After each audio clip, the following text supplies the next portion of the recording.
Hey, I'm Marcus and I'm playing Crusader Kings 3.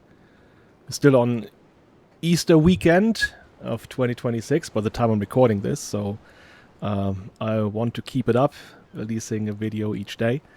And it's been great actually. I think I've never had so many views in a day or two, so that's really cool. Also, I'm getting a lot of new subscribers, so that's really great stuff, especially as deep in the campaign as I currently am, because yeah, the whole gaining an audience while doing a campaign is a bit like counterintuitive or different from what you would normally have when you upload YouTube videos, because you can only catch new audience with the first video of a campaign, right? Because that deep into a campaign, it doesn't make any sense for someone new to enter, but apparently people do. So if you're new here, and that's the first time you're watching, you're very welcome, and I hope I can make it worth your while. If that's not the case, then you can just go into the playlist and maybe start from the beginning. It's a lot. I know. It's quite a lot to watch, but if you do have the time, then you're very welcome. Anyways, I was asked in the comments to have a look into the family, since we have been playing for, about 100 years. Like, it's not exactly 100 years. That will be in like 16 years. But there has been some development, obviously, during that time. And especially now, since we have a second house, right? So we have House Gušić as well as House Adamić. And let's take a look into the whole thing. It's a bit broken, sadly. Probably because of that. Creating this new house last time. But if we expand it, it all goes back, obviously, to the very first character, Pravanek here, who was an insert character, right? That's not a character in the game. I created that character specifically for playing. And, based on historic records, of course. I did find the name while researching Croatia in the middle of the 11th century. And I thought, hey, why not bring him into the game? And he, of course, was the first in that line. It is a bit... The sad thing is, like, I really would like to have wives in here as well. That would be really cool. I guess I have to do that now to go back to him. Because then we would see something here that is something that needs to be pointed out. Again. So, Pravanek had Diminica as his wife, right? So, the two of them... no. Actually, tries to tell me that he had two wives, but no, that's not the case. It was Diminica all the time. And they had 6 children. So the first one, obviously, was our Kralj Josip I. It was later called the Batonian. And then the second son was Vojnomir, who later became Kralj. And that was due to horrific circumstances. Now, Pravanek here did have children late into his life. And that is why we're still, at this point with Josip II, that is still his grandchild, right? So there's still this very direct relationship between these two here, even though we're, like I said, almost 100 years in. And Pravanek, like I said, had children late in his life. With his wife, he was, I think, in his 40s when the first children were born. And after him, of course, Josip was the one who was prepared for the role of taking over the Kraljevstvo that to Pravanek also came late into his life. Like he was in his 50s, I think, when he became Kralj, and that was very much, unexpected. He was a Župan at the time. At least I believe so, right? He was a Župan. Yes, he was. And the circumstances at the time was that there was a Trpimirović Kralj. And, he... what's the YouTube lingo for this again? He unalived himself? Jesus Christ. So, at that point, there was some kind of, I guess, uproar in the Croatian nobility. And that led to them not going for another Trpimirović king, possibly because the consensus was that the Trpimirović then would be too centralized, too powerful in a way, because the only alternative was the Trpimirovićes that came from the north, from Slavonia, and they were quite powerful. So they probably thought, well, if those two branches of the Trpimirović then would unite, and then that would be the Kralj, that might be too powerful. And instead, amongst themselves, the nobles decided that this job should go to one of their own, so one of the lesser nobility. And they decided for Pravanek, probably because, yeah, he was already old, and he was very stable, he was a very good administrator, so that was probably the thinking at the time, right? So we get someone who is there as some sort of transitional king. Only that, of course, that was not what happened in the end. And instead, in Pravanek, we had the founder of a new kingly dynasty in the Gušić. And that is what happened after his death. Josip took over. Now, Josip obviously is quite the character. And he very much wanted to portray this role that he had as a conqueror, as someone who would go down in history by any means necessary, and he found some very good means. He already took some ideas his father had, and that were revolving around legitimacy, like how can we legitimize our position in the realm. And that's what he tried to do. Like, how can I find something that will let everyone inside of the kingdom see that the Gušić are the rightful rulers, and not just the placeholders for the Trpimirović to come back to rule. And yeah, his way of doing that was by attacking. First of all, defending, I think, but then he attacked. He brought the Kingdom of Serbia into, or united the Kingdom of Serbia and Croatia under the banner of Illyria. That was his great deed. That was what he was working towards. And that was very clever. Not only because, of course, then we had a bigger realm, there was more tax income, all of these kind of things. But at the same time, now that he was the Kralj of Illyria, there was no longer a contender. Right? So no one else had a claim to the Kraljevstvo of Illyria.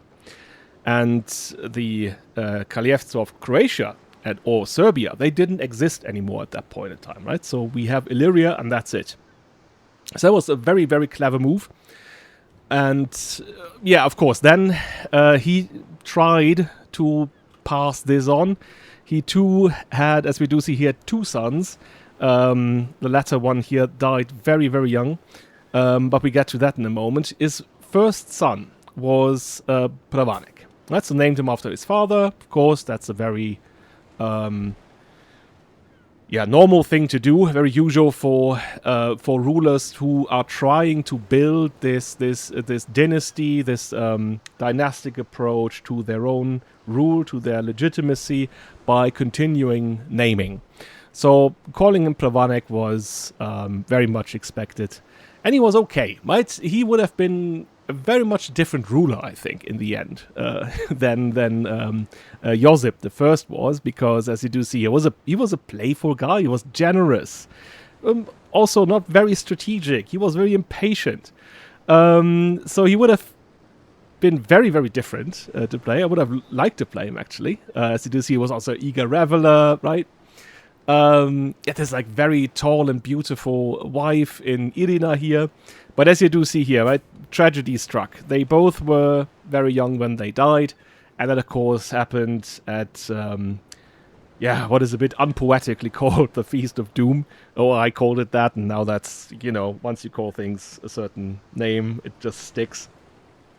So that was a feast in Split at the Palatium of Diocletian, where consumption struck. And everyone basically who was at that feast, or most of the people that attended that feast, were ill afterwards.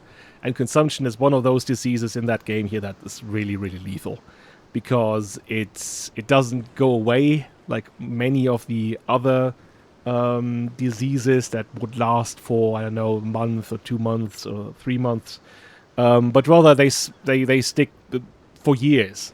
And since I have that mod installed that kind of makes these progress, as you do see here, by the time that Josip died, he was a level 3.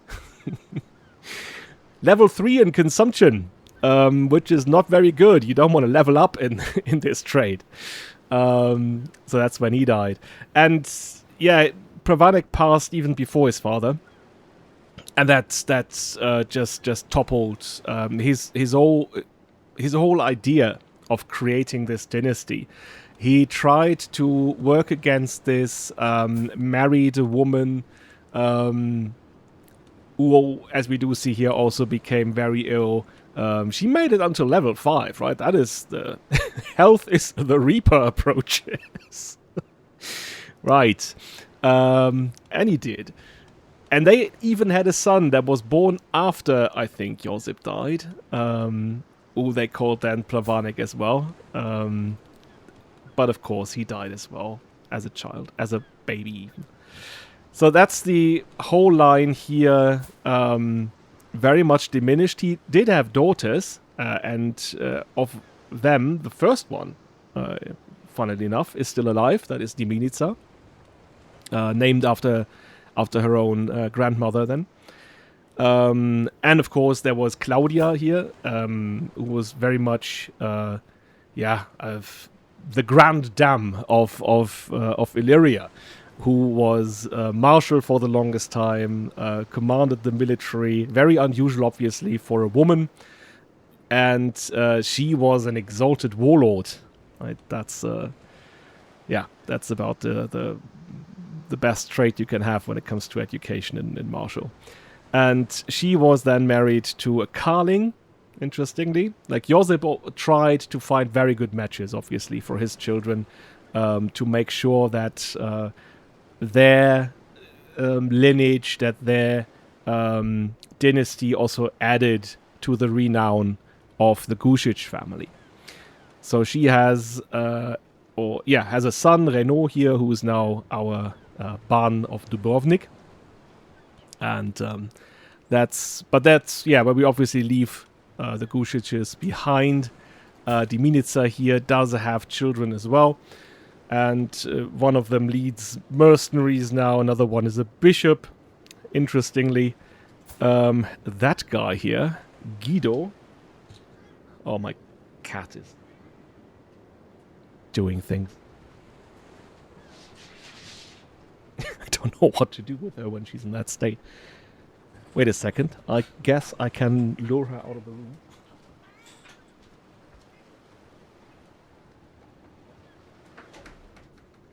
And then I just close the door. I will leave that in because I can't be bothered to cut. Alright. So yeah, that's another son of hers. Not really sure where he's up. Like, West Franconia. Okay, well, if he's happy. She, of course, was also a Ban, or a Banica, but she decided to go against her uncle. We'll get to that in a moment. But she's still here. She's our court poet, actually. So she has some ceremonial role at court, just to give her something that she can't really do any damage with. And that's about it. She's a drunkard. She's not very happy, and she's about... she's not going to live for long, too. And that will be the end, then, of Josip's line.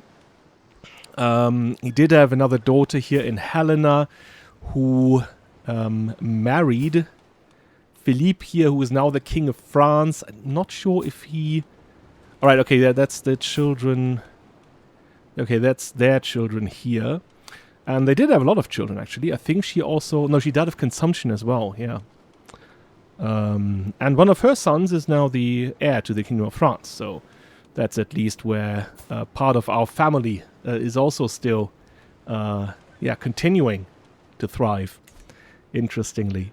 And then, of course, Josip had his adoptive daughter, Stefania, who was initially of the Arpad dynasty from Hungary and came to the court as a hostage.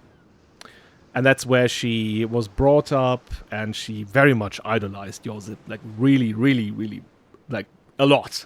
We did see that in the game. She idolized him very much. And that led to her, kind of becoming his lifeline. Because at that point, he didn't feel so good. I think, trying to remember here, but I don't think he had the best of relationships with his children. Correct me if I'm wrong. And with her, he had this very deep friendship. And something like she would look up to him, and he needed that. That was his kind of thing, right? His whole personality was centered around him, always thinking that he needed to do more, that he was not enough, whatever he did. And she provided that for him. So that gave him some peace. So he made her his official daughter, and also gave her a Banovina, Dubrovnik in that case, which then would go to Claudia. I guess that was the kind of, Pravanik died, then Stefania got it, and then Claudia got it. I think that was the way this went. Yeah, and she died of consumption as well. So, yeah, most of his children here, 4 of his 6 children died of consumption in the end. Very, very sad. But that left room for Voinomir, who was the younger son of Pravanik. And, yeah, obviously by the time he was born, he was the spare. He was born in 1077. Let me just check. When was he born? 1091. Okay, yeah. So for the longest time, Voinomir was actually the spare, even when his brother was already in power. He was, of course, much younger than his brother. Yeah, I guess you could say that's fair. Much younger. I think like 10 years younger or so. He was born in 1077, and he was born in 1069. So 8 years younger than him. And when Pravanik died, Voinomir was still considered a child, grew up under his own brother, whom he thought of more like a father, I guess. And Josip made use of him, let's put it like that. Voinomir was put in charge of the Banovina of Raška, so central Serbia, in order to have him in this very, very important province, keeping the peace, and that was his duty. He always saw himself as dutiful. At that point, Voinomir here, as we do see, he was a quite humble man. He was a flatterer at the time, not wily as he was later in life. No, he always won people over by just complimenting them and so on. At the same time, like, he was always a very clever person, managed to do everything that he did with some cleverness. As we do see, he was adaptable, right? That is his main thing, right? He could adapt to any circumstance, and of course, he found himself in a very interesting circumstance when his brother and the whole male line of Josip here died. So he became Kralj. That was very unexpected for him, but he rose to the occasion, came to split, and then very much tried to keep the legacy. And not even keep it, but further the legacy of his brother. Tried to spread a legend that he was this almost saintly person.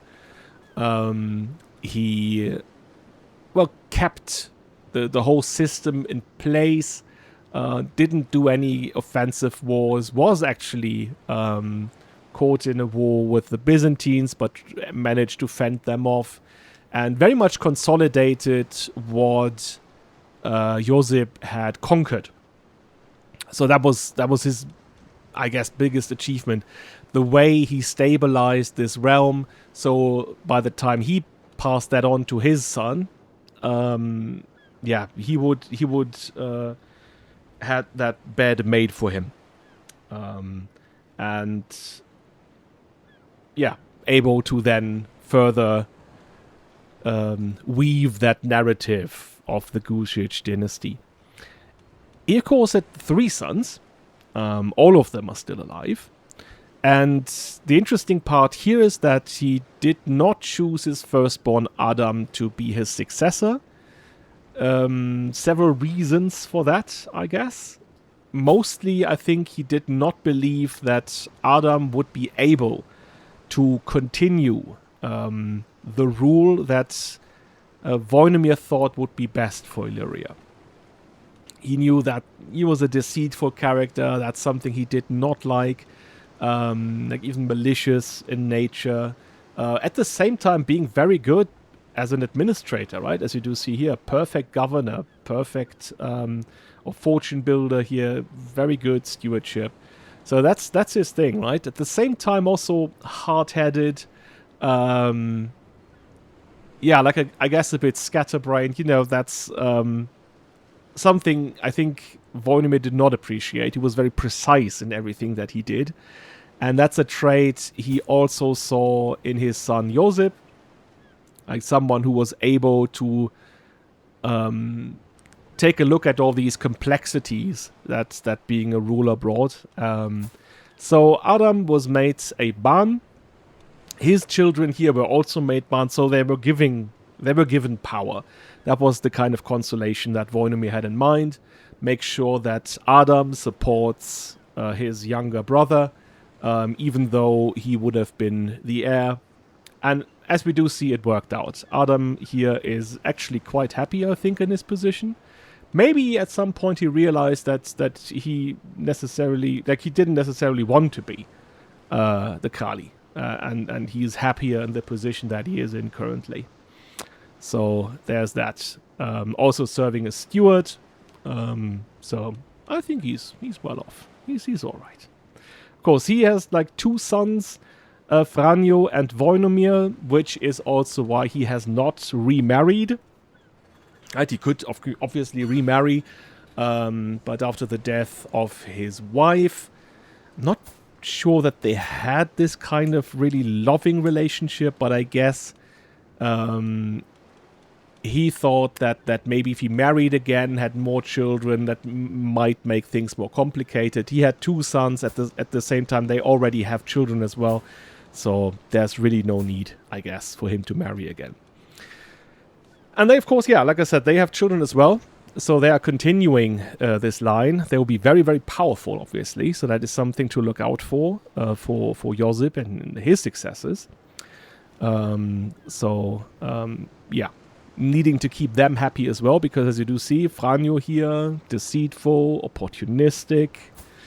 Voinomir here is also deceitful, a bit of a grumbler. There we are.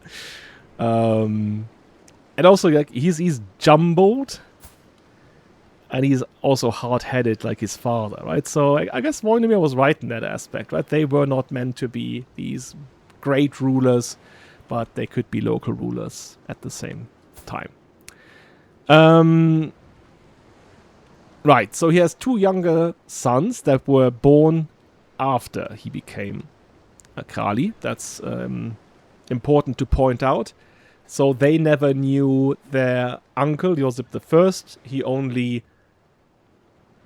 They only would know about him through these exaggerated tales and legends. And I think that led his namesake, Josip, who we're now playing, Josip II, to wanting to become like his uncle. This great man, this conqueror, this great commander, this big, bold man who would wield his mace in battle, crushing foes left and right. I think that very much is a very evocative image that our Josip here would like to emulate. Of course, he's a very prolific warrior himself, as we do see, right? So there we are. And he does have a younger brother in Pravanik. There's the name, of course, again, right? Like his grandfather. But as we do see, I think continuing Pravanik will not be like a name that we will go forward with. There are several reasons for that. The first Pravanik, so the grandfather, he was the Kralj of Croatia, not of Illyria.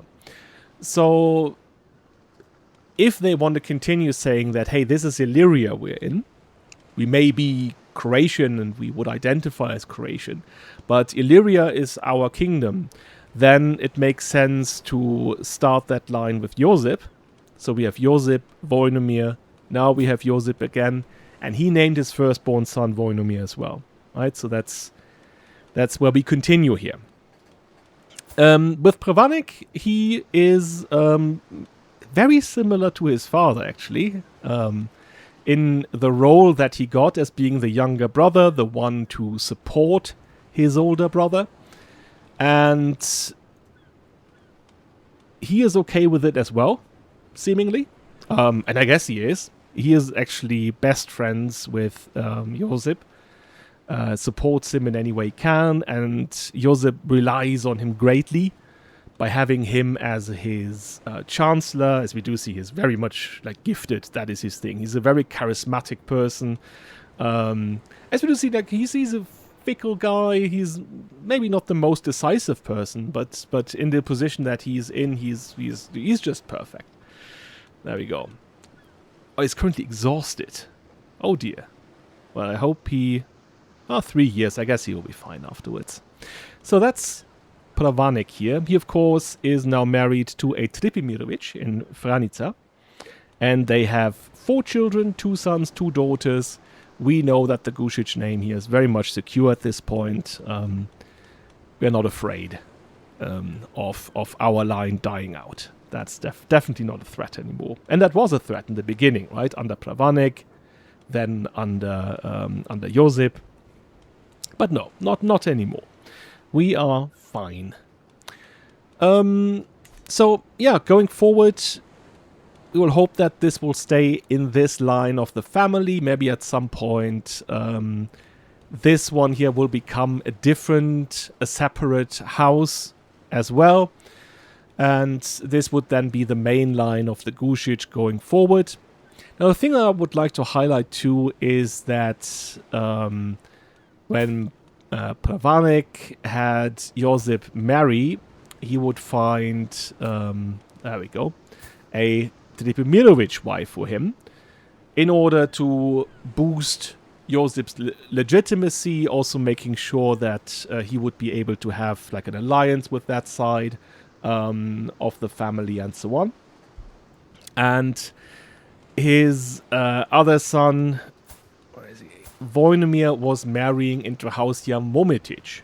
It's not one of the big houses. Well, I guess now it is. At the time, they were not so big. They were just recently. They just recently became a Ban. Like, I guess her father here, Ugra, that was the first Ban of Lower Bosnia.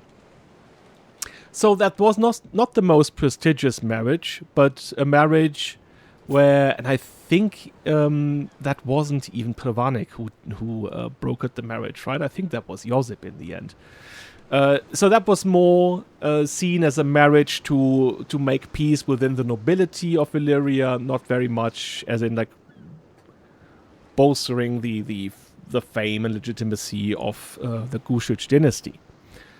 And so when we come to Josip II here, and you look at his lineage, or especially like his grandparents, there are no big names here, right? House Grujanski, House Jamomitic, House Kastiotic, House Gušić, of course. But there's not a big name here. So I guess Vojnomir knew about this, and that is why he wanted his son Josip to have a very prestigious marriage. and one that would elevate the family even further. And that he found in Anthe, who was, again, a hostage at court. The Gušić have kind of, have taken that to advantage in many cases. And through some kind of manipulation, I guess, or I don't know, let's say it was manipulative as well as well-meaning. I guess Voinomir genuinely liked Anthe as well, because they also were friends in the end. But that is what he had in mind for the two of them to marry. They had a rocky start, because as children they hated each other. So that was something to overcome. They did, though. Voinomir had his hand has had his hand in that as well. And then they married. We know the rest. Now they have 3 children. They are good friends, actually. Both are not inclined to follow a romantic relationship. But I guess they are happy the way things are. And that's it's working out for them. Now, one thing that could still be added is that, of course, Josip has these younger sisters. There's Chica, who was a bit of a problem child, I think. Voinomir had trouble marrying her off when she was younger. Then she, started to... we still don't know whom with. Oh, no, we did, right? We did find out. Wasn't it the Morosini as well? Anyway, so I think we found that out.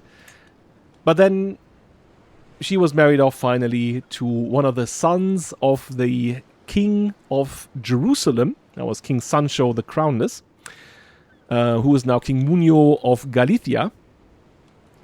And that has been good for us, right? So there's an alliance there that we cannot do that much with, because he's very far away. We can't even communicate properly.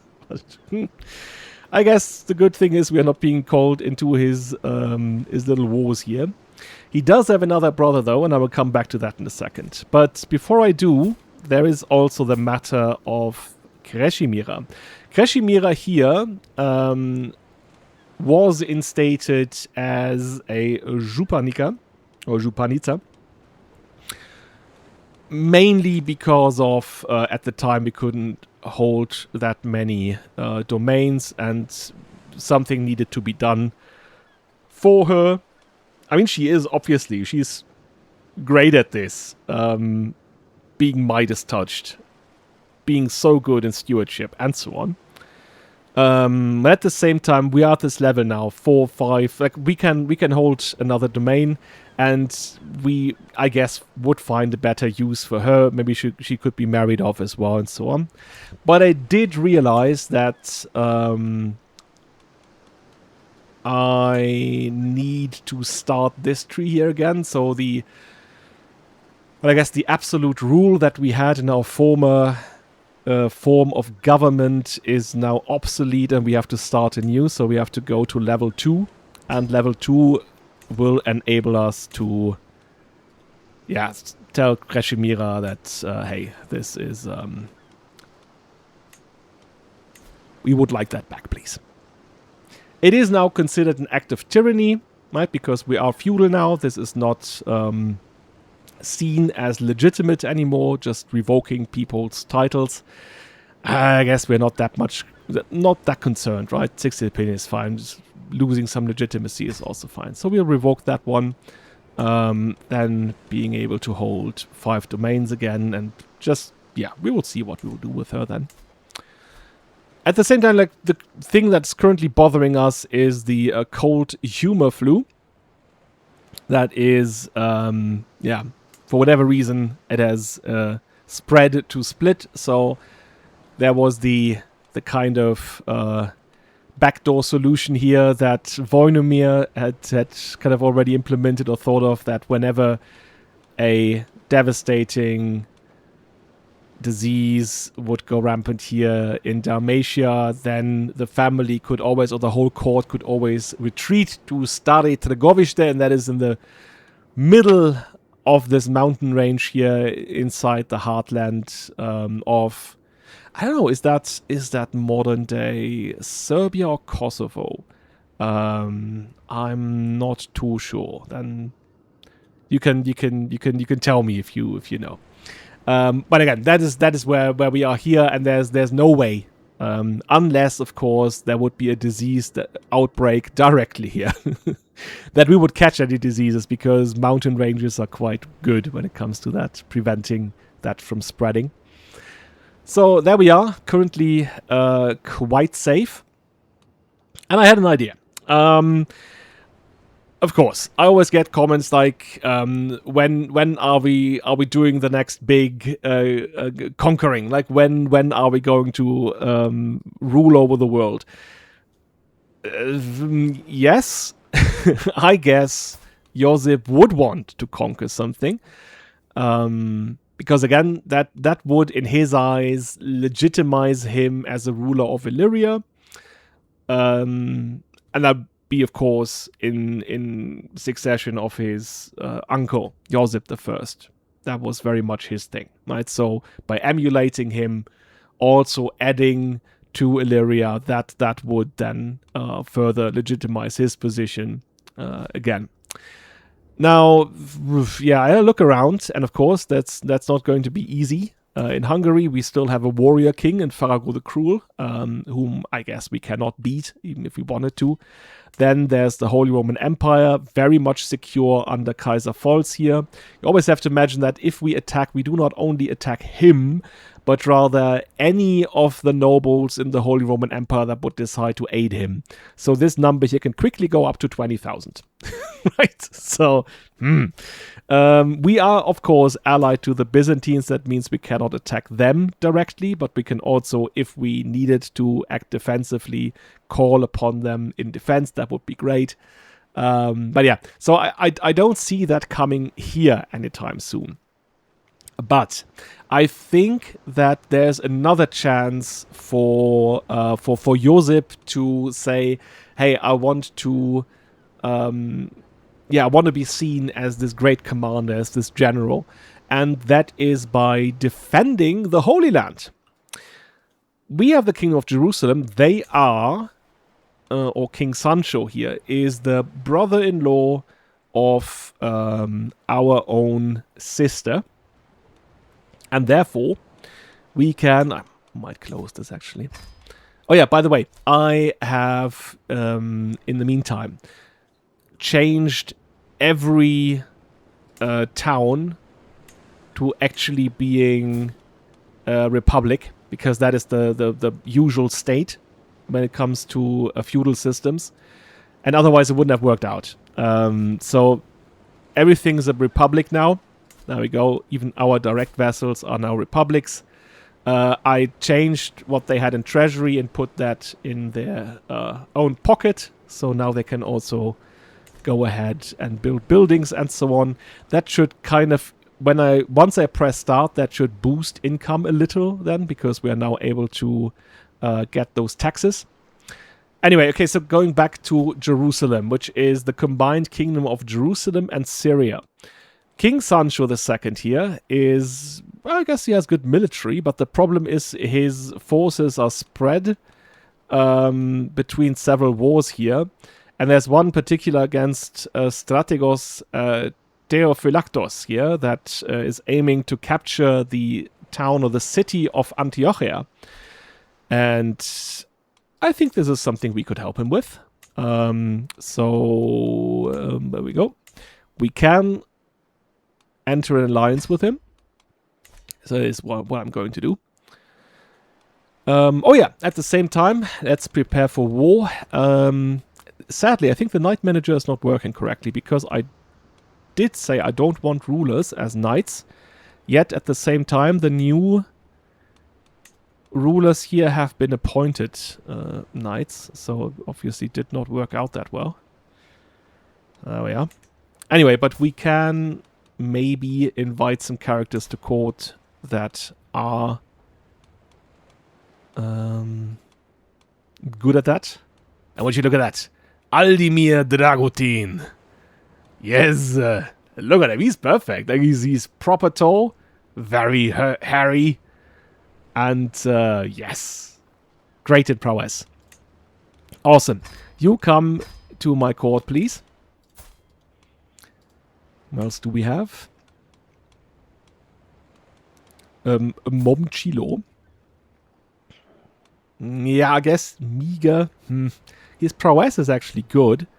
Not my first choice, though. Borsogera. No, not him. But then it's already going down, right? He only has a prowess of 9. So that's not very good. Although I guess him, like, he also has just 9, but he is young, he's also handsome, right? That is, I guess, something that that Josip would look out for. Also brave. I guess he's fine. I guess we'll take him. There you go. So, let's see, and let's have all of these things happen. Right, okay, there's Krešimira. She is... I guess we can already even look for a spouse for her. Ooh. Castile. You've already married into Spain, so might as well continue. Infante Hermenegildo. Okay. I guess that would be a good marriage. There's also Gradislav here, who is the heir to the Grand Kniazevstvo of Turov. Okay. I guess that would be fine. That will actually be a good marriage. Then she is out of the way. I mean, she tried some shenanigans at some point, right? She created that faction where she was like, I might be actually Kralj. So, no. She's going to go. Years ago, a rival Kralj insulted me publicly. Now, that's not possible. The only person that could have been that would have been Voinemir. Anyway, we just take that as a rival ruler, something. They mocked my lineage and competence. Okay, we cannot have that. I smiled through clenched teeth, but the humiliation burned itself into my memory. Now fate has delivered him into my hands. His lands are weak, his coffers depleted, a well-timed accusation, a quiet accident. There are so many ways to finally balance the scales. My advisors counsel restraint. It was years ago, they say. Let it go. But I remember every mocking smile. Why should I let this go when vengeance is within my grasp? Yeah, that sounds like him. Of course, this could be... This is always 50-50, so this could be bad as well. But no, I will not... let people cross me. There we go. He is honored by the request, would be glad to call us an ally. Great news. And what I will do now is offer to join his war for Antiochia. There we go. And we are already a part of it. Now, we can move the rally point... Where would we do that? Yeah, I think Dubrovnik is fine. Or Ragusa. There we go. Very nice little image down here. And we can raise our army. Do we even need the full army? Because that would be expensive, I reckon. That is them here, right? It's already there. It's 405 in there. Total of 1,900 guys. Okay. Obviously, these are... Most of them are actually men-at-arms, right? So that's not to be taken lightly. But I guess we could just go with our men-at-arms. Now, the thing that I've seen, and I was asking myself last time... Oh, let's just wait a little here. I was asking myself last time what actually happened to our men-at-arms that we... I could even station them somewhere. I can't now, because... that's fine, though. What happened to the provincial armies that we had? And apparently they are still there. As we do see, we have 200 spearmen here, and they are not in that list. So I guess there's a shadow army that we have. That's just there. We just don't know where it is or what's it doing. So we have Schweininger, of course, with us, and Johannes. There we go. Those are our main men. And we will come over here. I guess what we will try to do is apprehend him. And that should be, yeah, will be a tough fight, I guess. But at the same time, that should... yeah, that should be alright. We are a good commander. Oh, there we go. Accepting. I enacted my revenge with precision. That happened now before we were gone. Every slight repaid, every humiliation returned tenfold. I watched as his reputation crumbled, as allies abandoned him, as he finally understood the cost of crossing me. The look in his eyes was exquisite. For a moment, the satisfaction was overwhelming. Justice has been served. But now others look at me differently. They see someone who never forgets, never forgives. Some respect this, others fear it, and some begin plotting their own revenges. Perhaps I've created more enemies than I've vanquished. I see. So that was the negative event. We do gain a general opinion modifier -10, less piety, but +10 natural dread. So I guess that's fine. Alright.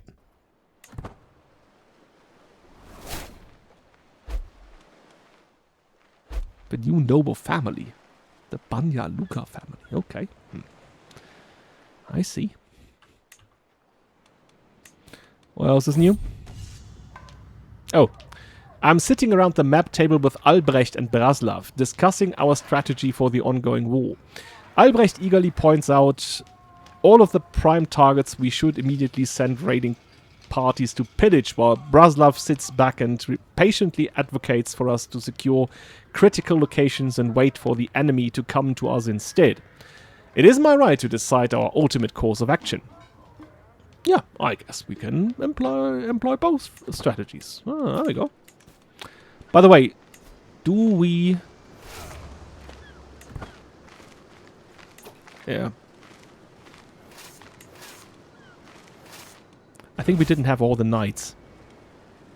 Ah, but now I'm also... Now I'm raising everyone, right? Ugh. Gathering, 10 days. Can I stop gathering? Yes, okay, I can do that. Good. But I guess now I have all of my knights with me, and that's what I wanted. Like even the two new guys. So there we go. Do that again. Ah, there we go. Okay, so they will not become best friends, I guess, but that is fine. Just wanted her out of the picture. There we go, yeah. He's part of the army now. Good, good, good. Yeah, of course. He's now calling us into other wars as well, and I guess we accept. I guess we do. By the way, I did have a look, and there's like a catastrophic... yeah, fine. There's a catastrophic plague going on in India. Like somewhere here in the Indus area. And that has spread to Persia as well, in Arabia. So, it's not next to us, luckily, while we're here. Alright. Oh, we won't be able to stop this one here. But it should... Huh? Oh, okay, that was the... Okay, yeah. No, it will be fine. This will be fine in the end. Of course, we have to look for the 30-day disembarkation modifier. I guess we could also go here, right? But I guess what we want in the end is recognition as a commander. So we would want to go for the confrontation. There we are, approaching in this...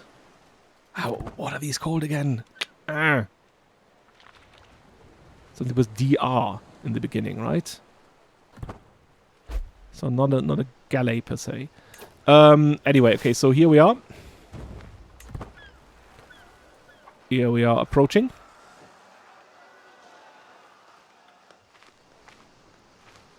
Yep. Now, Oh, it's only for 13 days? Okay. Potential ban in 22 days, so by the time we are there, I guess we do have some kind of culture edition or something? Or maybe one of the perks that we have that lowers this? Anyway, this is quite good for us. I guess we can also do these modifiers. There you go, meet them there. They are cooked. Yes. Anything else I need to do? I don't think so, right? Don't think it would help very much if we set her to helping us. Oh, we're fine. We're a great commander. And there we go! Yeah, this is not even... There's no competition here. Away with you! The clash of steel has faded and the dust settles on the battlefield of Kunasira. Your forces have emerged triumphant against the army of Strategos Metodios. He was not methodical enough for us. Heh. Okay, so we are getting this back. There we go. A clean sheet here. We didn't lose anyone. Of course, our knights and strike cavalry did very well here. Great stuff. Right. Okay, so there they are. How about... How many besiegers do we need? Not many. 221. Split off a new army then. I guess levies and light footmen are fine. Put some mangonels in there. Select the rest. And kill! He was just standing there. He was like, doesn't matter.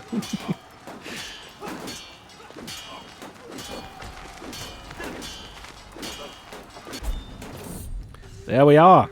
Another victory. Again, clean sheet. So we're getting this one back. Do we get the other ones back as well? I guess. We just want to end this one here, and then we will go ahead and do the other ones. I guess we could already... Oh, no. Nah, no. I hate when that happens. I just wanted to move the one. You can stay here. Jesus Christ. Oh, sorrow and sorrow! Without him, we... Okay. I guess it's all about sorrow. Is that we will return home triumphantly. Why is she poor at what she's doing? Oh, I guess Amora here can do a better job in that case. I'm very sorry. I guess it is the daughter of Johannes, right? Still, I guess we can find something else for her. There we go. Do we find something else that she could do? Maybe High Almoner, Food Taster, Court Jester? Oh, a mum would be great as a court jester. I think she's just great at everything. She's just the best at what she does. It could be anything. Always the best. Alright, okay, so he's trying for a comeback. Not going to help him. Yeah, I guess we need more here. 15 months.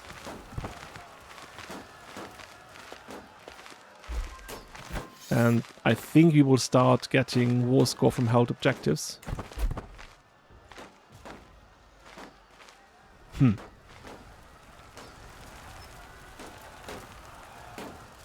So pretty. That model here for Antiochia. From Medieval Arts.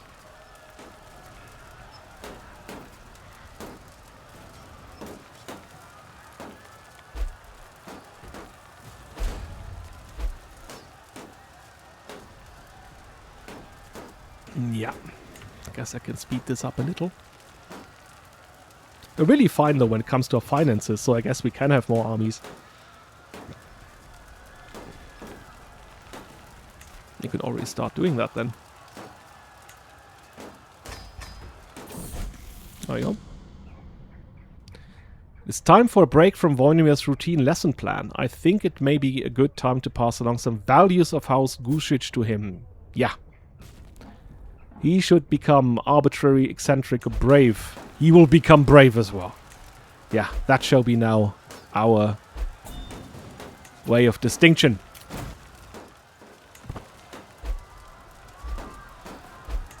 There we go. How long does it take for him? 5 months. If he continues to do this, can I go on and, like, maybe take some of his things? I guess he won't, though, right? That's always the problem. They never do. Once I get over here, he will start like, no, wait for me. I want to participate too. But I guess that's fine. The main thing that we need to do right now... Well, yeah. We got passive war score anyway. Oh, this one here is done now. I guess Mecca. Just give them Mecca, right? No need to hold on to that. What's the other one? County of... That's down here. Yeah, okay. And I guess he's getting minus from that too because they're currently holding it. Should I, in that case, help down here? Oh. That is quite the army, though. I'm not sure I can take them.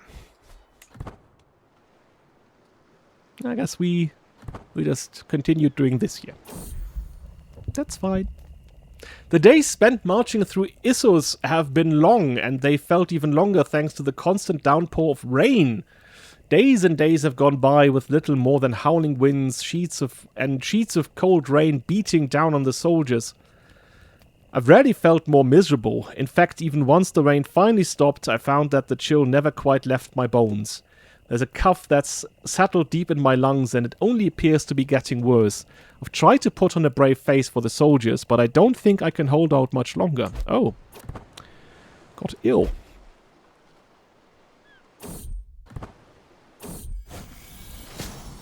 There we go. Pribina is with us. And I guess, yeah, just do what's... Oh! Oh. Uh-oh.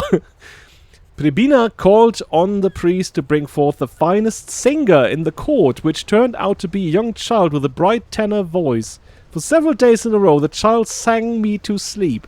The soothing voice did nothing to improve my state. In truth, I think I feel worse.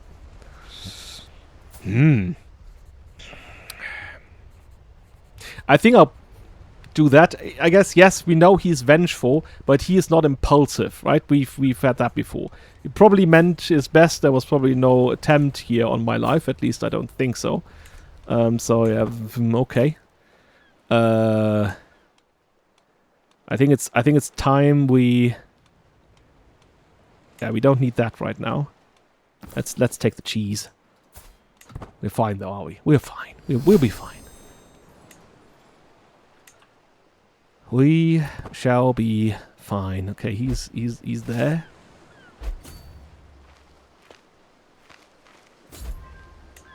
Oh, no, that is actually if we go there. Oh yeah, that makes sense. We need to hold that one here first. Or we could go that route. Or I can ransom someone. Him. But I guess he can wait until he can pay the proper price for his body.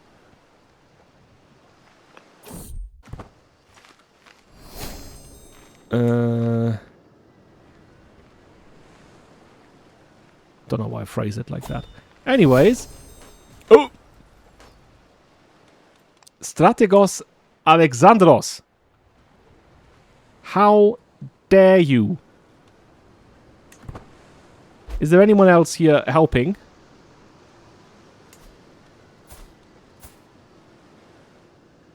No? Jesus. Why would we? But that is like... not forgotten. I don't think we would be there in time if we just come back now.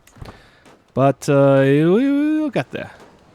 Alright, yeah, they are dead. Oh, Adam is really not well. Now he is, though. He is... Oh, he's down. He is part of that now as well. I see. He's helping too. Okay.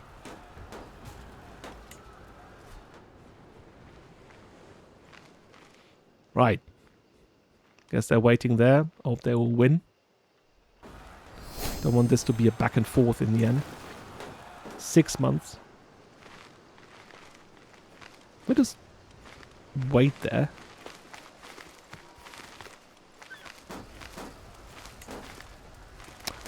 Oh, that's also 6 months. 5. I have to go back and do the same thing again. Jesus Christ.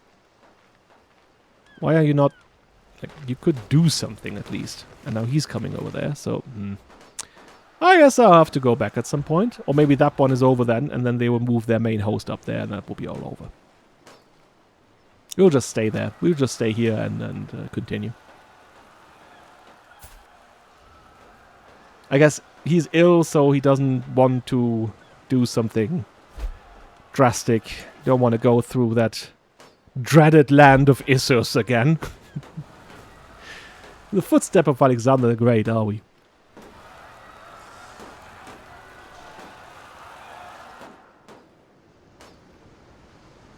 There's this little saying in German that you learn in school when it comes to the battles of Alexander the Great. And that is 333 by Issos Keilerei. Which means at 333, so 333 before Christ, there was this battle here at Issus.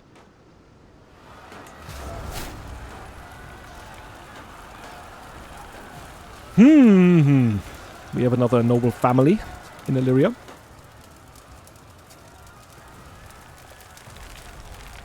Alright, so what do we do? Do we go back here?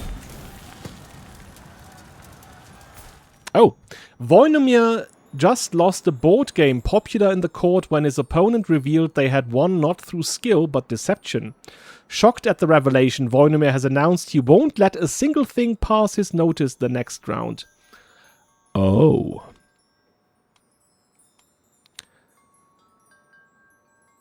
Don't let this bother you. Recognize when you're beaten. Life too is full of deception. Remember this. Oh, paranoid is such a bad trait to have. You'll be so stressed. But I guess it's fine, right? That's the game. So, and I think the other things here is, that's not really Josip's advice, I think. But rather his vengeful nature would say, yeah, people don't have the best of intentions most of the time. I think that's also his resentful part speaking, right? So, I guess. There we go. We are 100%. I hope he will find it in him to end this before the next 16 days, which I'm not sure he will. Ludovic Svetoslavic. Bit witless, malnourished, but actually brilliant strategist and decent prowess. Okay. I guess we would just go for... I think he's not doing it, is he? Today I woke up certain for the first time in my life. My fame is seemingly without boundaries, and I'm no longer just the son of Voinomir. I can bask in my own glory, finally free from my father's shadow. Is it time to pause my relentless pursuit of recognition? Or should I burn and shine even more until every child utters my name, even generations from now? Yeah... I'm not sure he would actually go, or he would have that kind of sentiment. Like, I don't see that level of ambition in him. Maybe he could be content for now. But you know what? I will roll this. That's a kind of nice moment for a roll. It's a 3, yeah. So, exalted among men. That I like the sound of that. Okay. Yeah, and I guess he's not doing it. Oh, he found the button. He found the button. Alright. I guess we can return home then. Oh, look at that. We have 1,000 gold. Jesus Christ. And we can level up the marketplace further. I guess with that kind of money we can also... Oh yeah. I still need an upgrade here. Can upgrade some buildings. Like that one over there. Alright, that one. Canine still has... Oh, yeah, also first level. What do I need first then? Do I want to go for...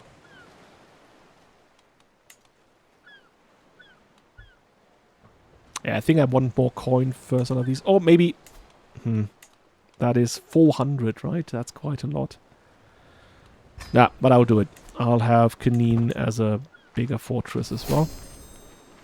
Sorrow and sadness. Without him, we are all but hollow shells, all lonely hearts in separate cells. Oh, by the way.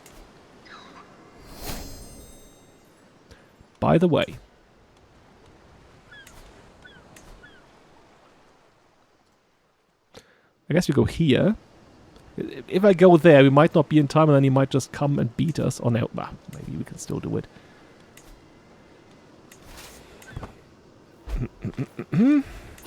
So on our way home...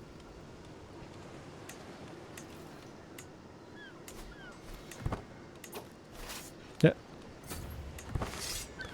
There you go.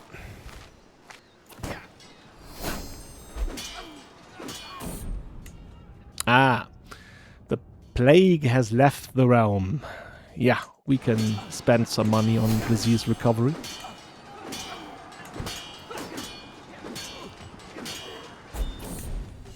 There we are. It was quite the glorious day, I guess. And now we can finally disband the army. Where's that then still? Oh, and here's the next one. Jesus Christ. I guess we'll be fine because we still have that setup here. And we are, of course, not really... Well, let's have a look. Yeah, that was a good one as well.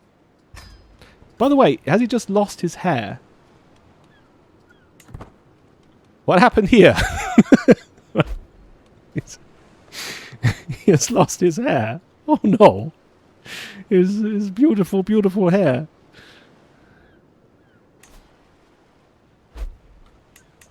Well. Yeah. I guess he didn't have much hair to begin with. No, he has even less. Not sure what to think of that. I guess that's just the way things go. Don't have any hair transplant at the transplants at that point in time. So, okay. Right. Maybe you can upgrade here. Go for 4 in light footmen as well.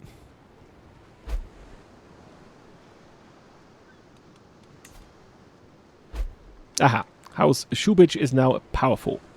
There we go.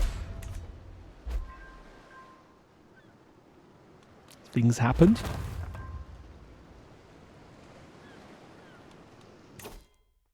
And we get another one. Is this part of...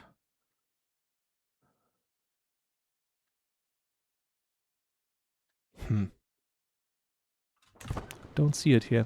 This disembarkation thing. Oh yeah. That's already done. Okay, so which direction do we go? I guess we go for a goods warehouse. And I am my old self again, just without hair. I can't have everything. I guess. What's Pravanik doing here? Nothing. He just left. Who's this? Theodelinda of Lombardy. Whoa, what are they doing here?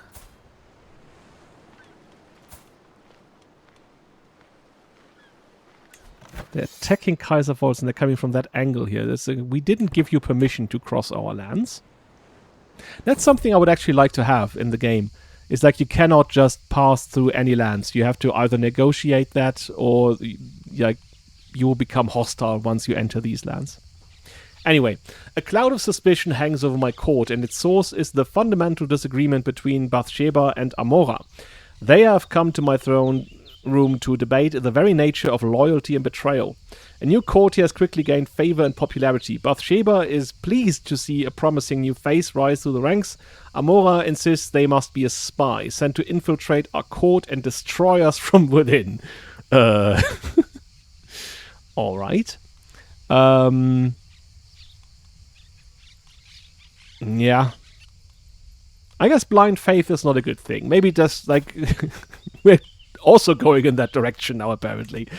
I just roll between these two things. Okay, so what does he think it's better? Now, paranoia. Amora sees paranoia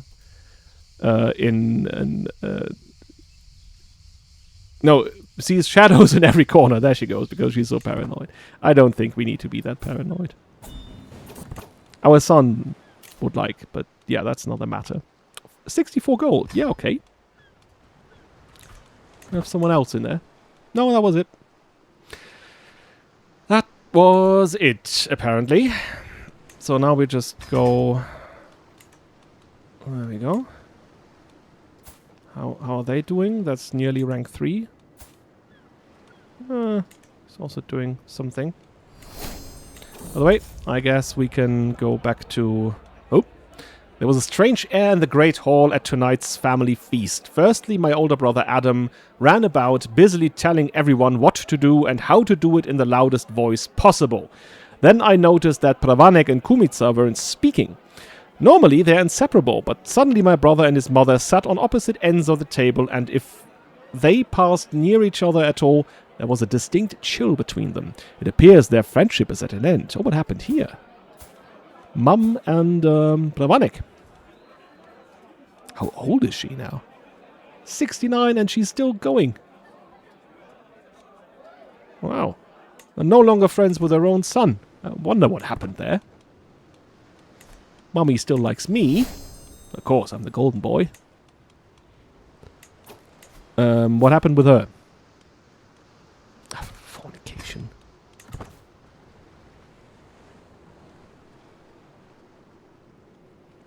I don't care. By the way, let's have a look. It's quite the big war, isn't it? Defenders are... Oh, yeah. But there you see what happens. Like, if we went against him, that is the number that we could go against. So, yeah. Not going to happen. I mean, otherwise we could think about, hey, let's get the rest of Croatia as well, but don't see that happening for us. Don't think I have enough prestige, right, to get the other ones here now. Need to get some prestige.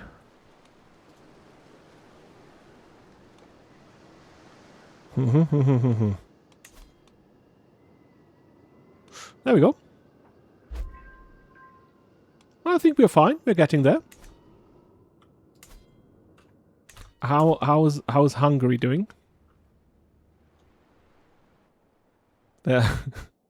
Here. Okay. Is he doing it like a full reverse? Is he conquering Mongolia in the end? He's a reverse Genghis Khan. There we go.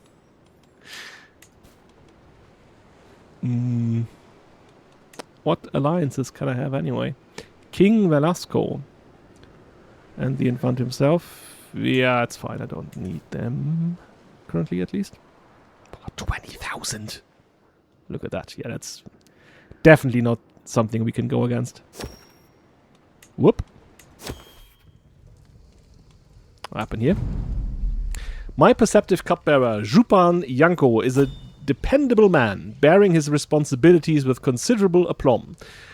Not only does he ensure my cup overfloweth, but those too of my guests and court, and always with a smile.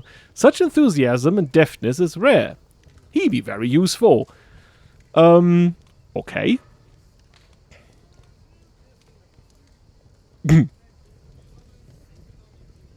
I expect the highest standards of service. I guess I do. There you go. Oh, and I can hold court. Yes, let's do that. Before me stands Knez Beridruk of Kamnik, his head hung low. My Krali, Kamnik has been hit hard by the recent harsh winter. The people are starving, our fields are not recovering, and our livestock is not enough to survive anymore. My liege, Ban Adam, lacks either the money or the will to help us. We beg you to intervene and to save your devoted subjects with your great magnanimity.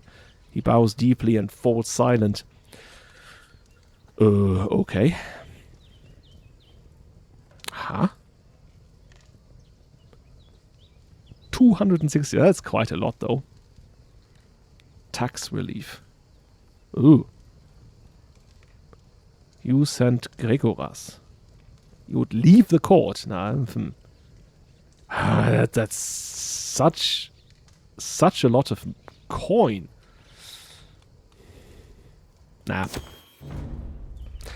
Ban Franjo stands before you, his face grave with concern. My Krali, the threat of the Holy Roman Empire weighs heavy on my mind. Kaiser Pfalz looms across the border, he points. Only days from the gates of Zürich and House Ardamich's hearths.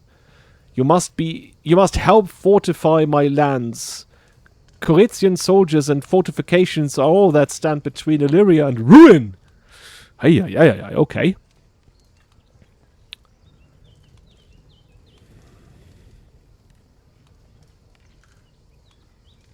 Do I perceive them as a threat, though? That is the big question. We are all burdened by the risks of war, I guess. Do I perceive the Holy Roman Empire as a threat? I don't think so. Like, he has met Kaiser Pfalz, and Kaiser Pfalz said that he was not going to expand or anything. No, I don't think they're a threat.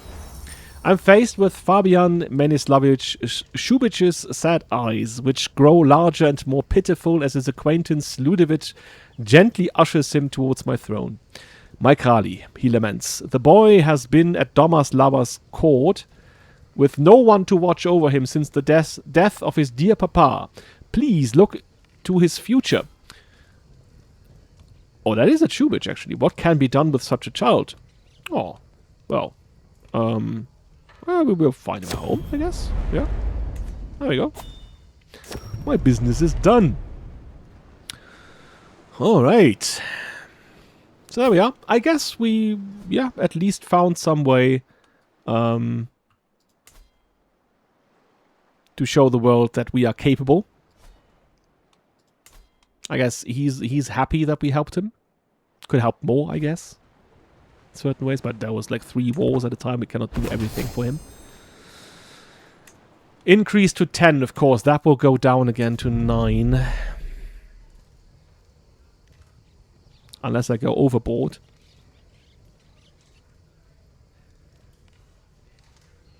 Vassal tax contribution plus 10%. That is quite nice, isn't it? Like, what do I need to pay more in order to get there? I don't even need to. That would suffice. So for 270 something, and we also get the boons from whatever we get here, right? What would we want then? Servants, guest recruitment, piety plus, personal scheme phase, court grandeur bone, legend spread chance, prestige plus. That's always good. Yeah, that is good. I want that. Spacious lodgings. Monthly lifestyle experience. That's quite nice, actually. Maybe I'll take that then. So we stay at level 10. Which will also make us one of the biggest courts, I think. One of the grandest courts in all of the world. Yeah, currently ranked 2nd. Just after Basileus Constantinos. There we go. And Ghana. And China. Okay. That's a statement, isn't it? Oh yeah, we still have those birds. We want to go for the birds. Where's that then?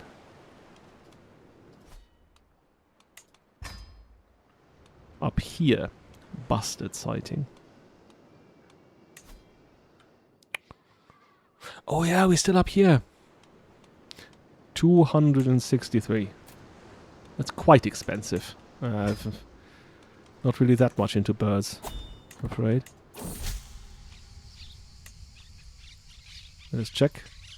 Oh, there's no disease anymore. Okay. What's this?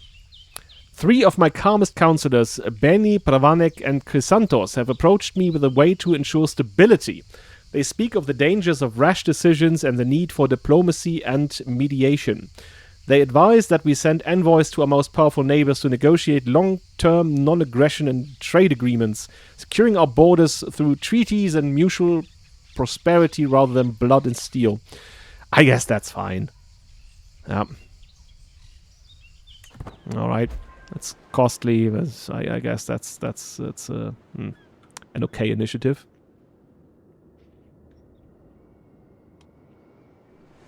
I am, of course, known for dedication to my faith. There we go.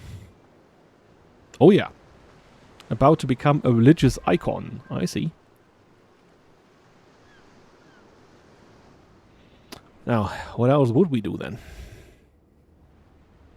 Oh, there's like harsh winds over Bosnia. Oh. Ah, it's Vitomir. Yeah, I think he was quite old, right? 65. That's all right. Vitor. I'm gonna take his place. I guess you could look for dangerous game then. Ah, there's our second son, Romanos. He has taken his first steps at the ripe age of 4. I think we established that he's a bit of a family man, is he? Okay, we are nice. Oh, look at that. Jesus Christ. He also got the vengeful trait. Paranoid and vengeful. Now, he will definitely be worse than Josip. Definitely a lot worse. That much we can say. Ay. Okay. Things happen. These things happen. They can't all be winners. Brave and paranoid is a kind of weird combination, though, right? Because you would associate fear with paranoia.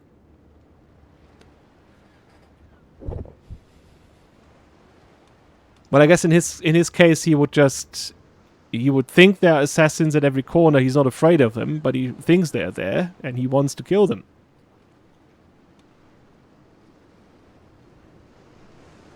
I guess he has heard of that story where his father was attacked while he was at a feast up here by an assassin. Oh, there we go. Johannes is dead. Oh, he was a great man. Oh, look at him wearing this cool sweater. Johannes. He was 56. I think he came to court under the first Josip, where he was a bodyguard at first, and then rose through the ranks. He was the master of raids for the longest time. And, a great friend of ours. Quite an important man as court. He'll be missed dearly. Oh, look at that. Schwaniger is also in poor health. He's melancholic, maybe because he died. That might be it, actually. Braslav. Okay, you will do that now. There we go. Tell you what. I will, because I want Schwaniger to live for longer. I'll get rid of the cheese. Get the foxglove again. And there we go. Where is he? Here, big man. Have some cheese. Not exactly sure. Like, This cheese has been passed on, right? Do we just sniff at the cheese and then everything's better? I guess that's how it works. Alright. There, you see, he's fine again with the cheese. And his son is a knight as well. He's not as good, though, as the father was. Well, he has some time to become better, I guess. Okay. Orthodox nomadic uprising. Huh? Okay. The Spear's Song. His subjects prove grateful, for if they are not, they'll soon see on which side they have fought. Yeah. Hey, that's us. He created the title Tripolitania. Okay. Duchy here. Oh! Okay. They're expanding into Africa. Interesting. Oh, what do we have here? A corrupt official was caught.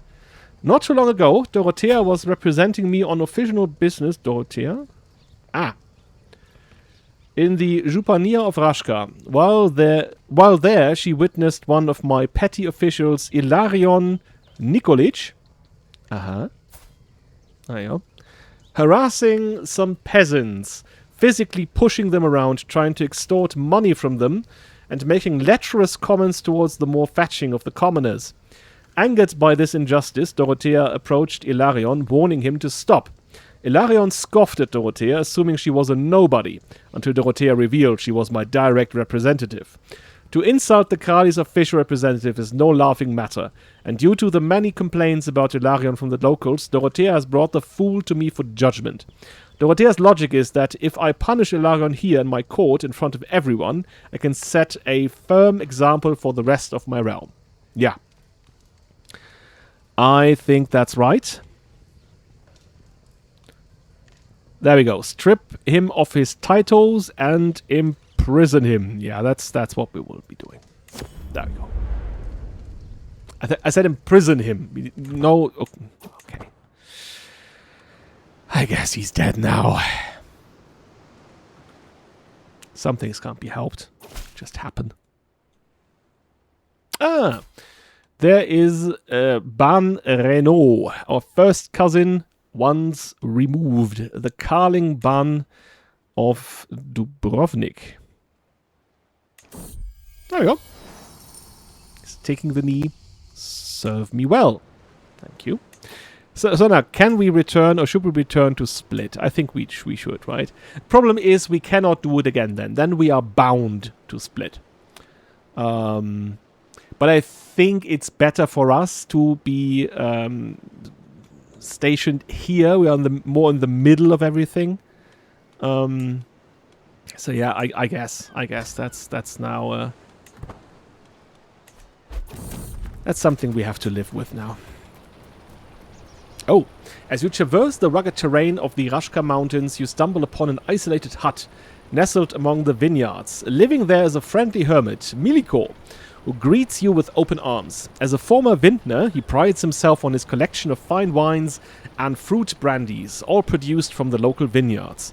He offers you a taste, claiming his spirits are the finest in all of Rashka, and begins to share stories of the ancient winemaking traditions of the region. These tales are as rich and complex as the flavors of the beverages he offers. Okay, again. Let us drink until we see visions, okay? We established that before, that we usually don't do this.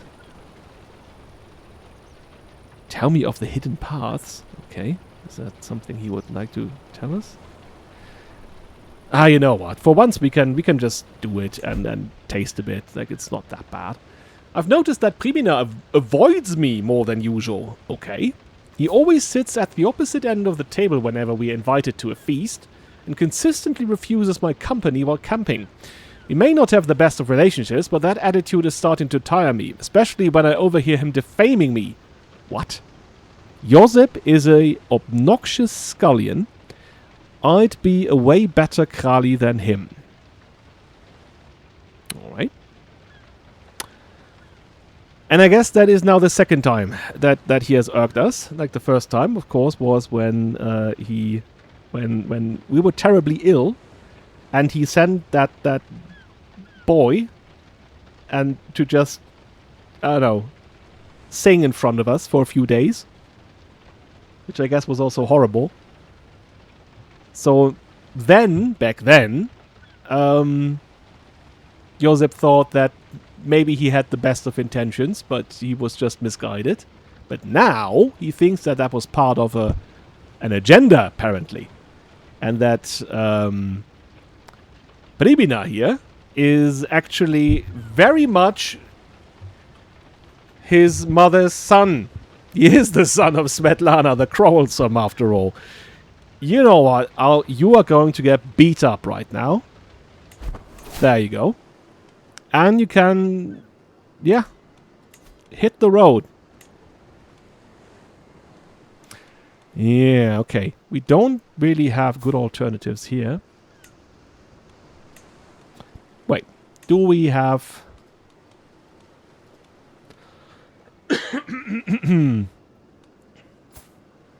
Hak Isa. Okay. That seems interesting. Kralj. Seems like he would be good at it as well. Yeah, okay. I guess he would come back. Can I come back, please? No. She already has the trait Novice Physician, but she is 62 and almost dead.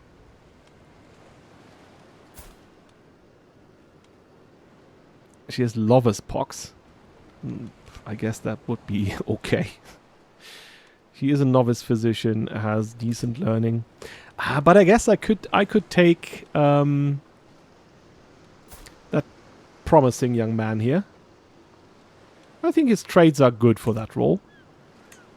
He's not going to do something weird.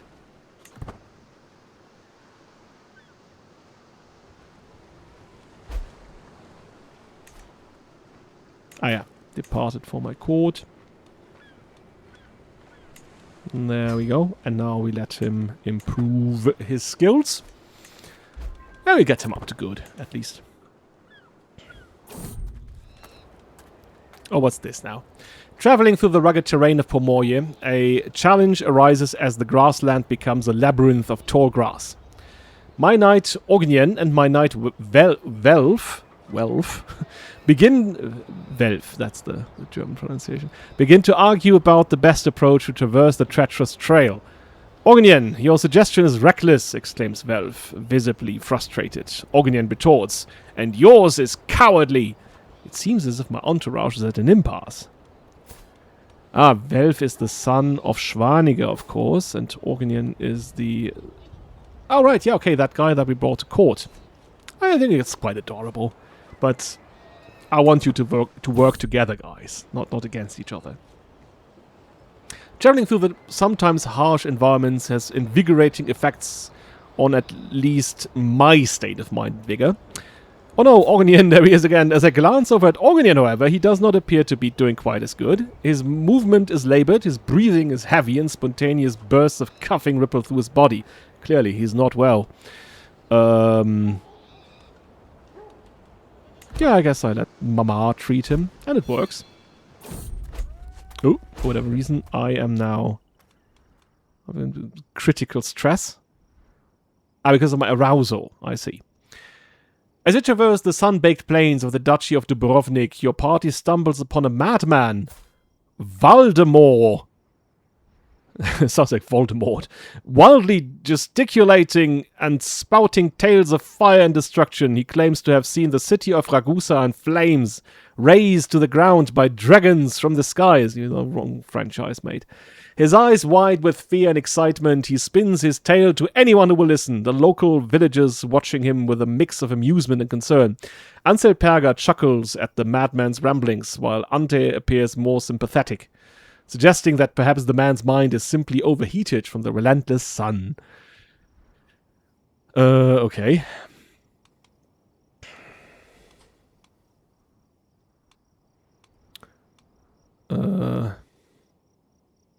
I know what, I'm not inclined to entertain these ideas currently.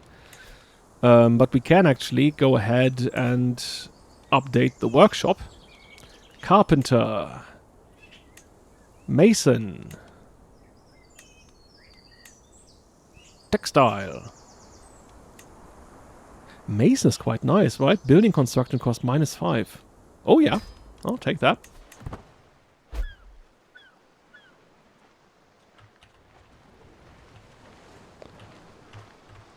Alright. So, we are back in Split in a moment. Don't know why we do this detour here. Oh, there's a language barrier. No, I'm fluent. I'm fluent. I know the language. And thank God we can go inside again. There we are. Right.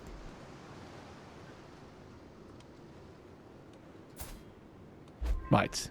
He arrives at my court. I actually don't want him to be a knight, though. That's, you're a doctor, not a knight. There you go.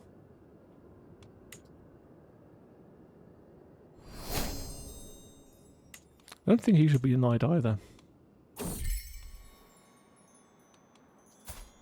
Ah, my wife came to me today with a request. I wish to visit Zenobios. Zenobios? In the Byzantine Empire. Why so far? Do I truly need a reason to visit my brother? She said, a little annoyed by my question. I won't be gone from Split more than a few months. 6 at the most, if that's your concern. It wasn't, though I did wonder where Anthe wants to go by herself and didn't ask me to come. Such a trip could potentially be quite dangerous after all. Of course, you may go. Or... Ganimum? What's that supposed to be? I guess that's the option of saying no, just in a very weird way. Alright. She wants to visit her brother. Her lunatic, unready brother. Who I definitely do not like.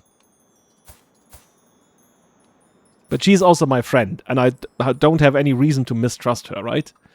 So, yeah, okay. Just, yeah, you can go. But before you go, we do our duty. There we go. Right? And now we count the days. If she becomes pregnant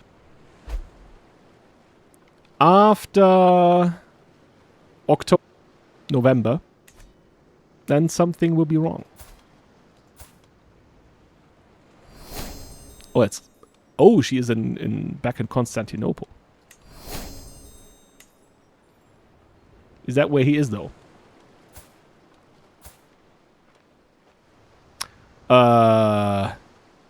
Aha.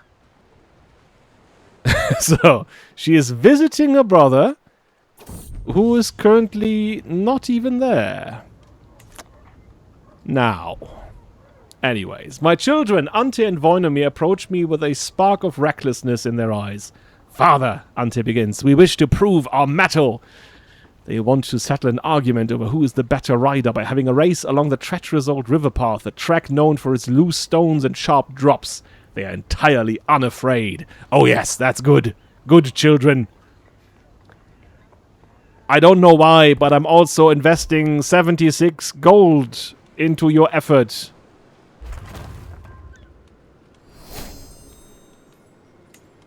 There we go.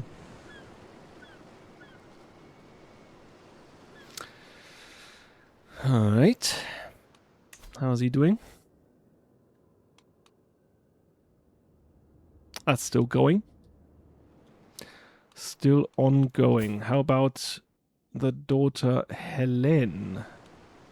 9 years old. Currently, at least, not turning out to be as ugly as he is.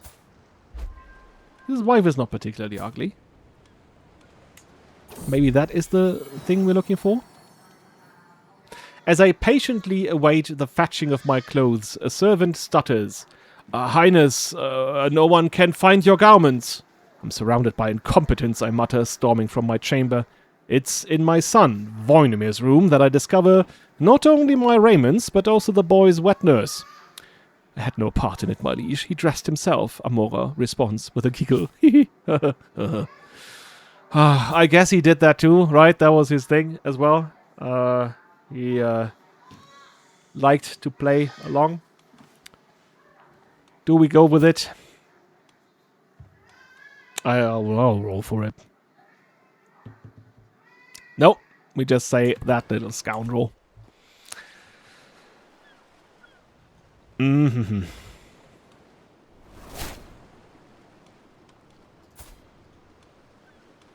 Oh yeah, Ward's drill. Rough terrain expert. That's always good. Oh yeah, by the way, I did see that we are a faithful blade, aren't we? So this kind of thing that we did there was actually quite good for us. For our reputation. There we go. You'll be a great commander one day. I'm very sure of that. Oh, eerie loud noises were heard at night in some of the nearby villages in Rashka not too long ago. They were sometimes accompanied by strange colors in the sky. Investigation by my officials and soldiers could not determine as to what was the cause. Okay. Aliens? I'm not sure. Kind of weird though. Anyways, should we do this? Primary heir. You see, primary heir in this case now would be Atzo of the Gobatsburg family. So we marry into their house, but that does not mean that anything would come of it. Like we have this kind of...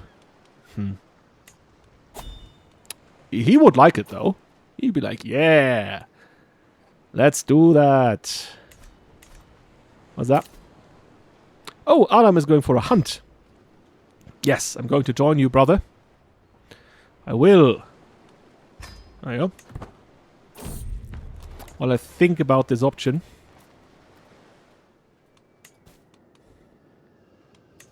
I have a hook on him.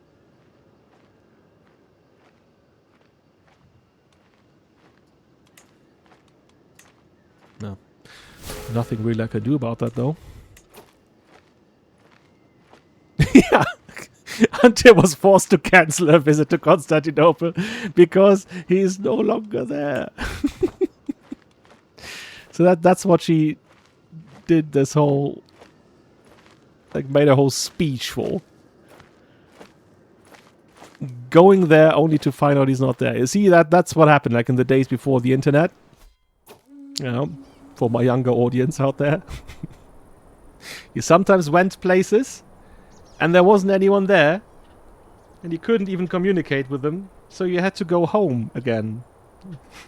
And that happened. As we await the arrival of the rest of the guests, Adam has started on the preparations. Ah, there we go. Oh, it's apparently taken a while. Why? Correct. Ah, I guess because of Franjo here, that will take a while until he's arriving. There's another son. Good old Kaiser Volz.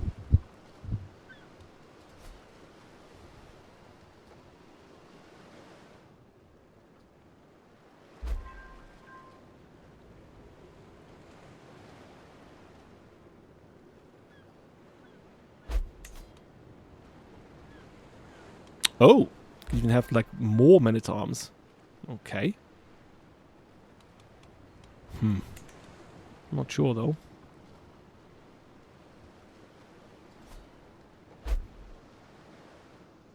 Oh, by the way.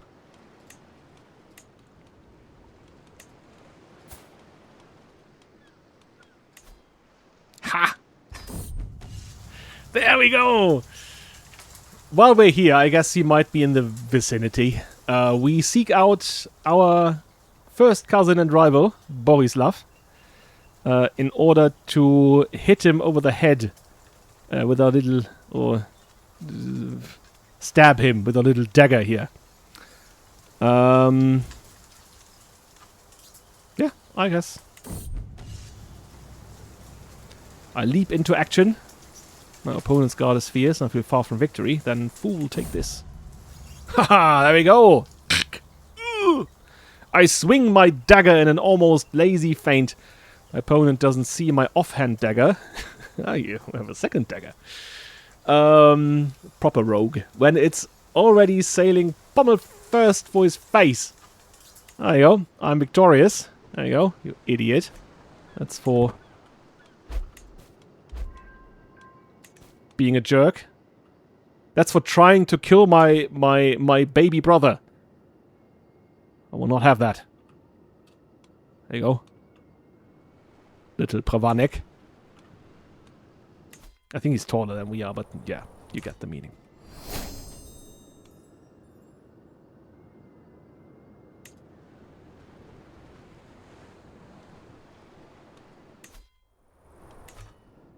Four months, okay.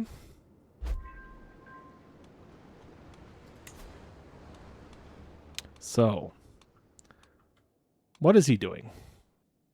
Nothing, apparently. Shouldn't he be fighting? Oh! He's... Oh! Oh! I think it would be most opportune. Armies will flock to their banners, claimants will curl their court, vassals will fall in line. I mean, that would be something, right? Being able to go after plus 22. Okay, so that's not going... Well, it's a few years until he's getting there. And he will only have... He is not the best commander anyway, right? He's only at 18. I'm a better commander. He's also malnourished. Look at him. Big little skeleton. Anyway, just as my brother Ban Adam started to dismount, legs still dangling from the saddle, my hubristic vassal, Ban Renault, made sure to bump into his horse, sending him tumbling to the ground. What's happening here? I guess that's that old rivalry again, right? So he is Claudia's son. Claudia, well, yeah, I guess she was always on our side in the end, but there is still this kind of... Yeah, you do see, he does have a claim. Taste the pelt. I don't know, in this case I don't think that's... Yeah, vengeful and so on, but I think trying to mediate here is the better option. Do we do that? Do we attack Hungary? The noise of the others has faded as my brother Ban Adam and I stalk up on the row. We are almost within striking distance when Adam whispers, "Now that we are finally alone, there is something I have to tell you about Diminica. About our first cousin who's almost dead.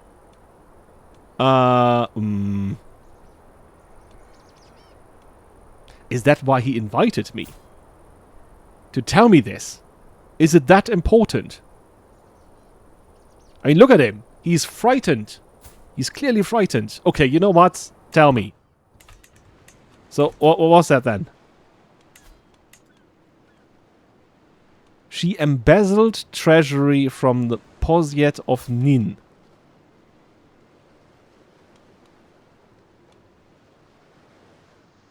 Okay. Siphoned treasury. I think that's... she should not have done that, right? That is a punishable offense. I guess we can wait until we're home. I mean, that's where her riches come from here.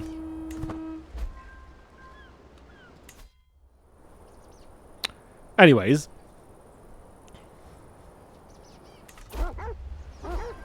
Alright, okay, yeah, she died. She took that secret to her... No, she did not. She's still there. Why is...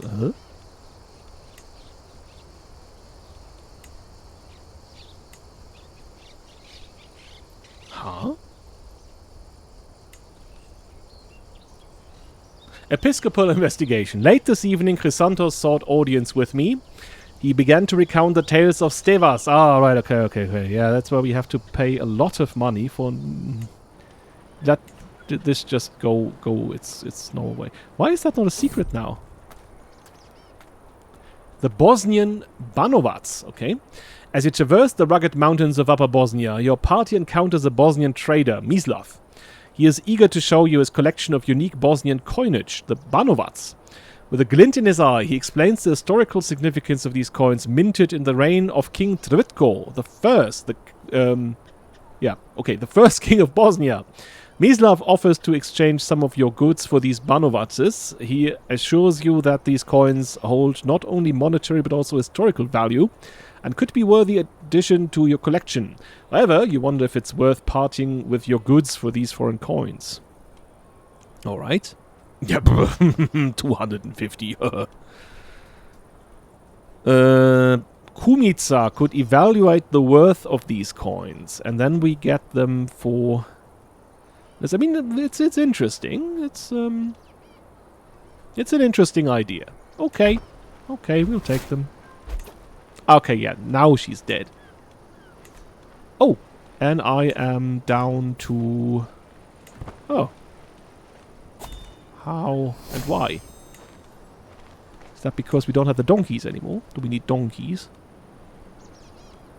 I don't see any donkeys here. Anyway, got sappers. That is not ideal, obviously. What would we do in that case? I guess, again, I still like to have my wife's diplomacy modifier.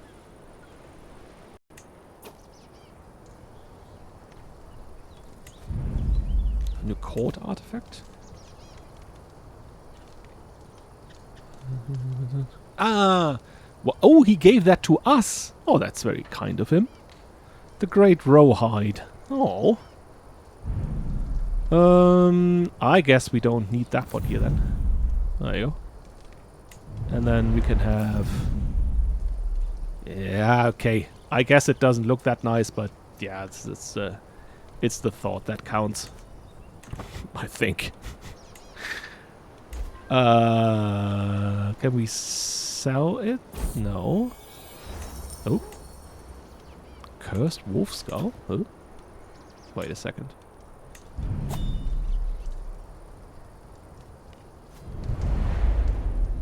No, I wanted that one gone.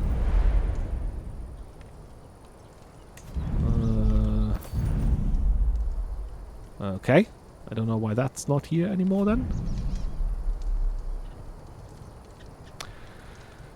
Is it? I'll just destroy that thing then. There we go. Jesus Christ.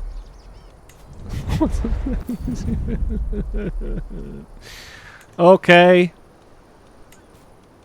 Okay. How do I get one stewardship? Yeah, I guess we don't have the donkeys anymore. That's sad. I like the donkeys. Donkeys, donkeys, donkeys. Above the main limit. Yes, I know. Yeah. Oh yeah, there's the Bosnian Banovac. I guess that one is still giving up plus stewardship. Turmaches Alexandros' Great Tournament. Is that the... I think that's someone else. Oh, he's already in poor health, so it might not come to that actually. But I guess we could do that. Okay, so maybe let's go back. What do I want? Do I want to try to go against Farago? I mean, I'm not sure how the Conqueror works. Maybe that he gets some more troops when we attack him. Just out of thin air because he's a Conqueror. Because of course that looks really doesn't look good for him. Like we will crush him, and he even is still in minus territory here. What does he do then? A recital, a horse race, archery, and then a ceremony. Like 3 things. Okay. Oh, I don't know. Like this option would be there for him to show what a brilliant man he is. Maybe we can still try to have both. Like when we go there and we get back, he would likely still be in minus territory then. Like somewhere around minus 300 or so. And we do see he does not get... Like this is only levies. It doesn't matter if he has 600 or 2000 actually. We'll crush them anyway. Okay, so we go to the tournament. I guess we go with mercenary guards so we're a bit faster. Yeah.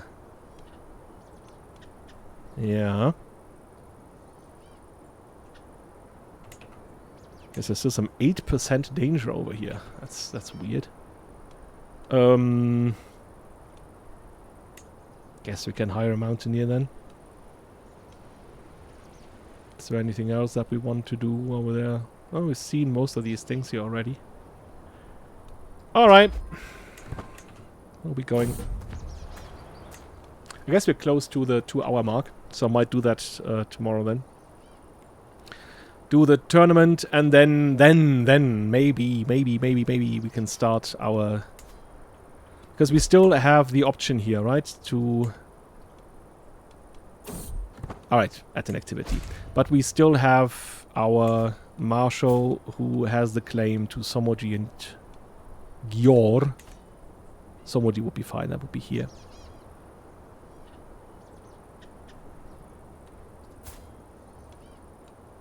Right, our son is now a regent, okay. But she's not coming with us. Why she's not coming with us? Anyways.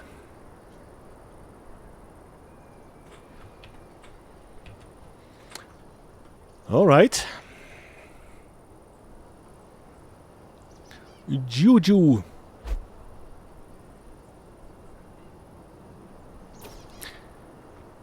Oh, and now he calls me to war.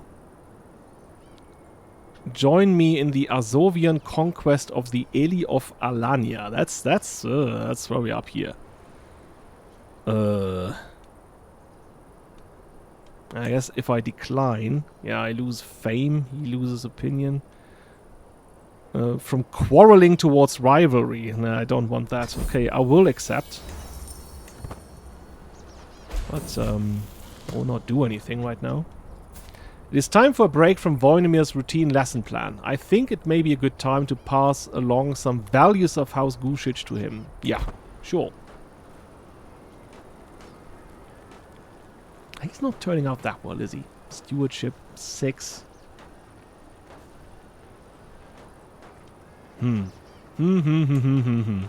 I thought he would be better, considering how good I am. Apparently that's not the case.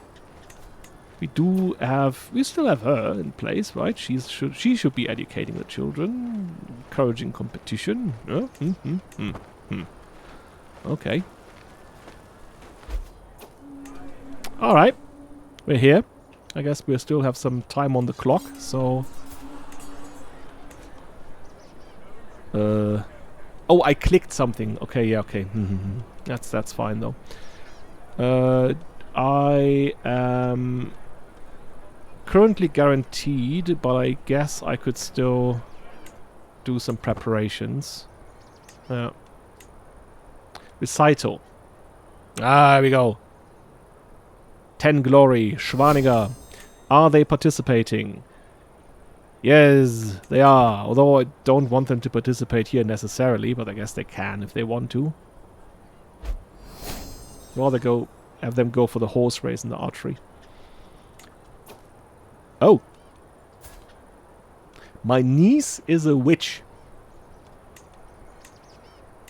Okay.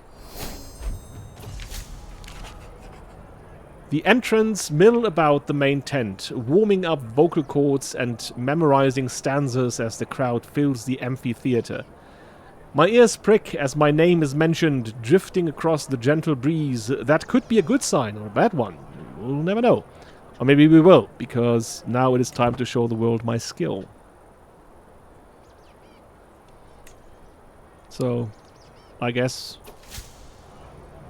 we could win this. The crowd hollers and cheers as I complete my latest recital, a piece designed to target Arshak's honor. Okay, apparently I don't like him. And show all how much greater my wit truly is. There are no doubts in anyone's mind who the clear winner is, but in the sheer euphoria of the moment, I feel the urge to lose a new poem unto my adoring crowd. I'll just roll the die for that one. Okay, so one more verse couldn't hurt. And it didn't, apparently.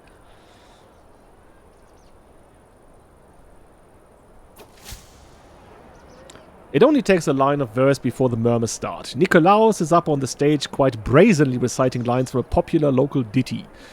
Discontented grumbles amongst the crowd begin as he continues. Something doesn't quite add up, I muse. Surely Nikolaos wouldn't be familiar with that song, being as he is of Greek stock.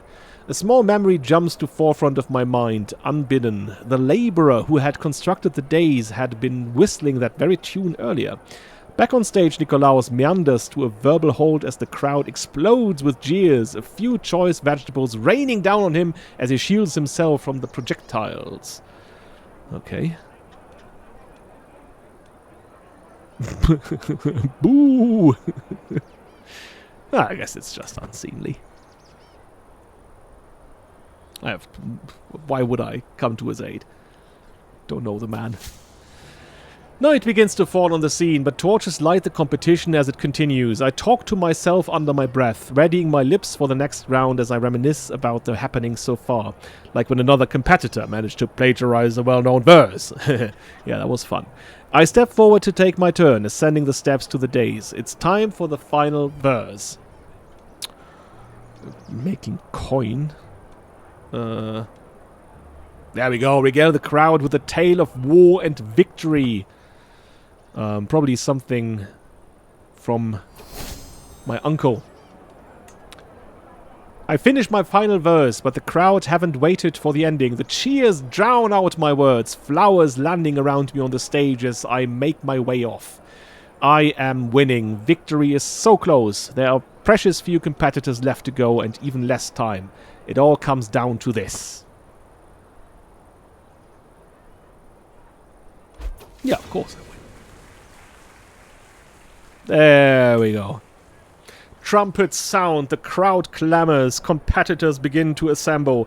The contest is over, and someone's moment in the sun is being readied. A herald steps forward, voice booming out across the scene. After many trials, some tribulations, and above all else, some truly spirited competition, we have our final three. In third place, the gutsy Strategos Hieroteos. Coming in a close second, Lord Arshak. That, of course, leaves us with our victor, Kralj Josip. I knew I could win. I have proved my worthiness beyond doubt. Alright. There we go. And I guess that's it for today. And we'll continue that tomorrow. And I guess when we come back, we might actually consider going against Hungary. See you then. Cheers. Bye-bye.